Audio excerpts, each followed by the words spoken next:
During your workup, it's very possible that they may have found a polyp or a fibroid. Both of these are intrauterine pathology that can affect your chances when getting pregnant. Sometimes you need to surgically remove them. Sometimes you just need another diagnostic test to verify it. So your doctor will either recommend a diagnostic hysteroscopy or an operative hysteroscopy. And today, we talk about hysteroscopy and what to expect at your planned procedure. I'm Dr. Mark Amols, and this is Taco Bout Fertility Tuesday.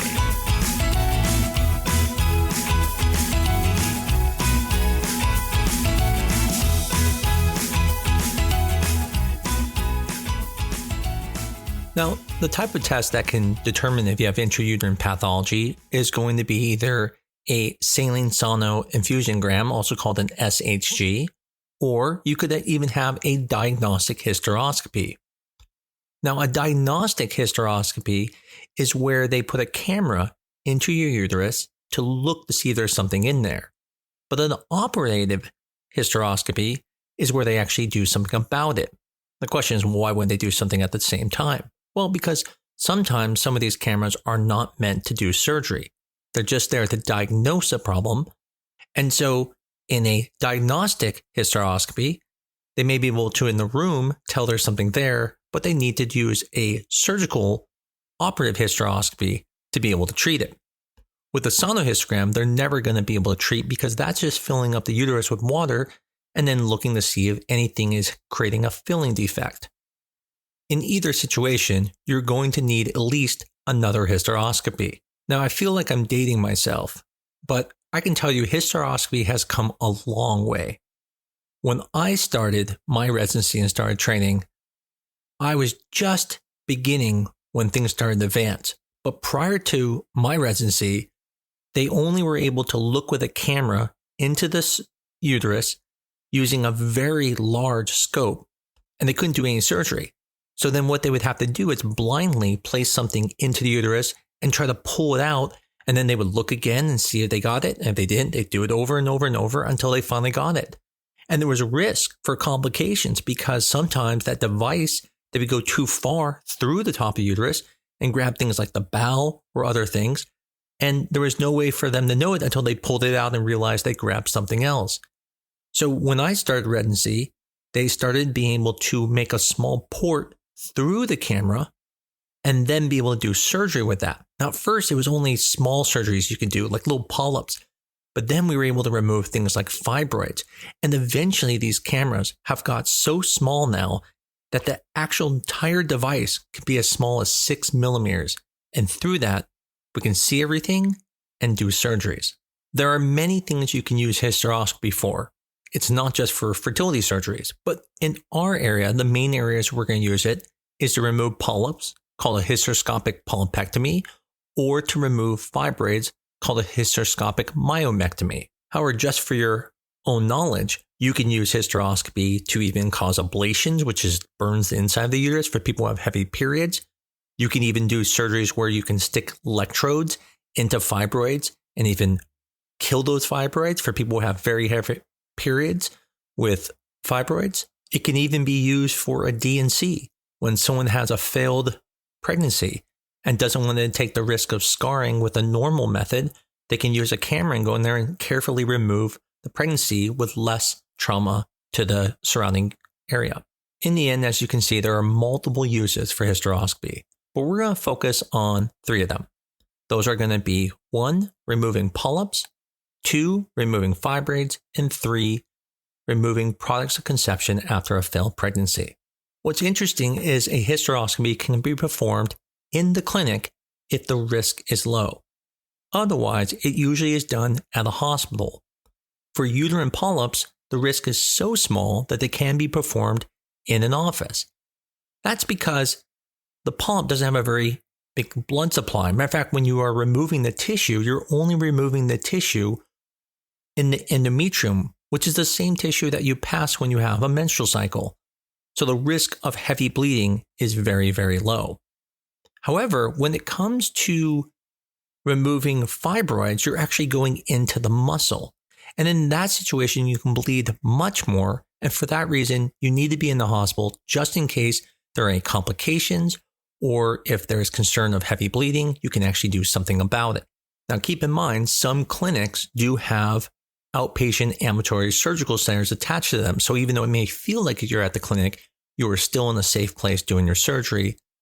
When it comes to hysteroscopy for removal of products of conception, it's going to depend a little bit about what you're removing.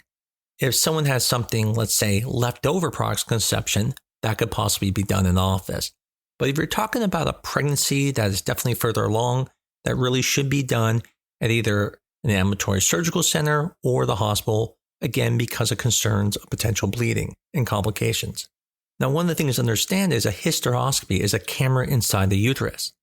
That means we can see the openings of the fallopian tubes, but we can't see the fallopian tubes, so we can't tell you anything about if they're functional or if they're open. Additionally, we can't see outside of the uterus because we're inside the cavity. So you can't see things like endometriosis or things that are inside the pelvis. It is just an image of the inside of the uterus and going through the cervix.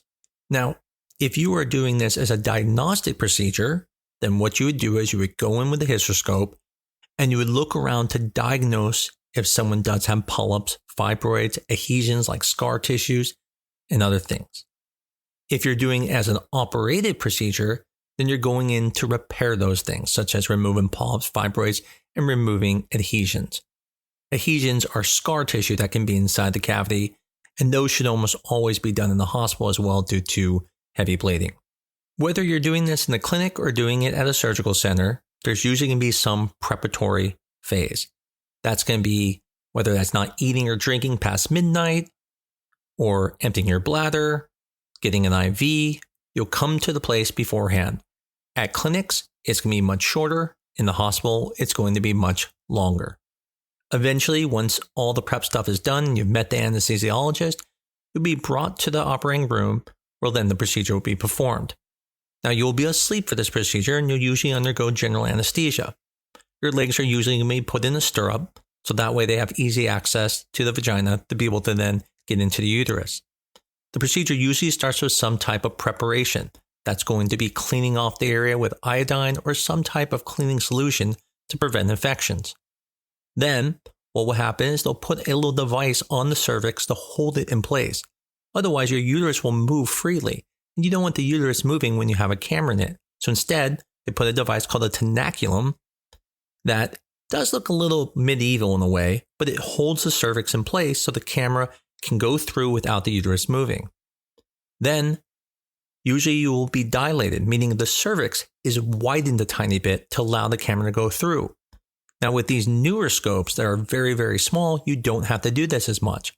But sometimes you do have to dilate a little bit because, as you would expect, God never intended the camera to go in your uterus, so we have to open it up a little bit. Then, the camera, with saline being infused through it, enters the vagina, through the cervix, and goes into the uterine cavity. And this is an important step because when we get in there, we have to verify where we are. Now, for most uteruses that don't have scarring, it's pretty obvious. You get in there, you know you're in the uterus, and the way you verify is by looking for the ostia, which are the openings to the fallopian tube. Now, at first, it seems pretty obvious. It's like, of course you're in the uterus. Why would you not be? You went through the cervix.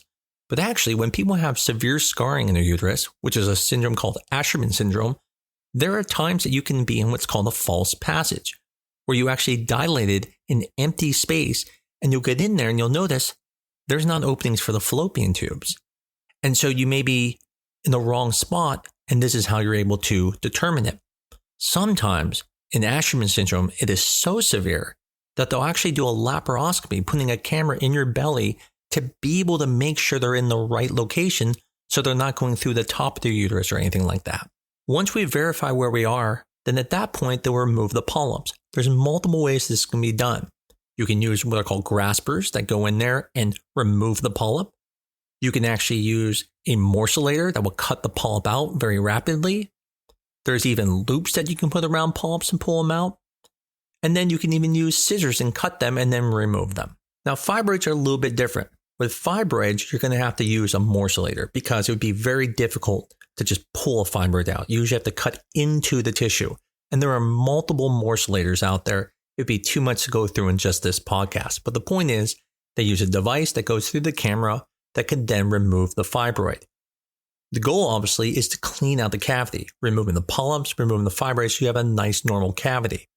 Now, if it's after adhesions, usually you use scissors that can then go and cut down the adhesions, and then you usually clean the area by either using a morcellator or another device to take down some of those adhesions. Eventually, everything is removed, and at that point, you're done with the procedure. You will then remove the camera from the uterus, from the cervix, through the vagina. Then you will remove the tenaculum off the cervix and end the procedure. All of the tissue that was removed will be sent off to a pathologist just to be sure there's nothing abnormal about that tissue. Sometimes there's some minor bleeding, and we have to stop that bleeding by using either a solution called silver nitrate or with pressure to stop the bleeding from the tip of the cervix where we put the tenaculum. The mild amount of bleeding that comes through the cervix from being in the uterus is very mild and usually stops. If it doesn't stop, there are maneuvers we can do to reduce the bleeding. Once the procedure is over, then you're taken to the recovery area where you will then awake and be given medication for discomfort. Now, there is some discomfort, and the discomfort's can be a little different than, like, let's say if you had a cut on your abdomen. Since there's no incisions here and everything's so natural orifices, there's no actual cuts on you. But just like with a period, you can have severe discomfort from your uterus cramping, and that's usually what people feel. Depending on how involved the surgery is, that cramping can be more severe than other surgeries. Usually the best treatment is going to be ibuprofen or Toradol, and sometimes even pain meds if needed, but usually once the cramping stops, most of the discomfort is gone. Because this procedure is using natural orifices and there's no incisions, the recovery is very fast. If you have a polypectomy, then basically, as soon as you have a period, your uterus is back to normal because you shed the lining that we were working on. So there's nothing even left from the prior lining before you start treatment or whatever you plan to do. Now with the fibroid, it's a little bit different depending on how severe the fibroid was with regards to transversing the myometrium, which is the muscle of the uterus, and how much tissue had to be removed. It may be recommended by your surgeon to wait some time before trying to get pregnant. The same goes with an Asherman syndrome. When you have scarring, there are times that we'll actually put a device in the uterus to keep it open, put you on estrogen to allow it to heal before starting to try to get pregnant. But with polyps, it's actually pretty fast, and within the next period, you can go and get pregnant again. When it comes to recovery, we generally recommend nothing in the vagina for about 3 to 7 days, but you can go back to your normal activities the next day because, again, this is a natural orifice surgery, so there's no incisions, so there's very little when it comes to restrictions. One of the questions comes up is, why would a polyp or fibroid cause a problem?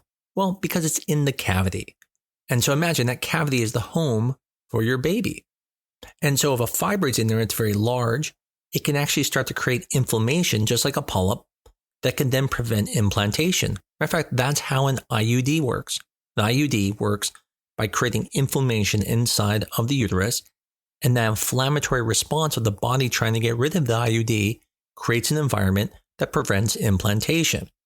I remember a couple patients that I've had who have had very large polyps. And when I say large, I'm saying as big as a pinky or even as big as my thumb.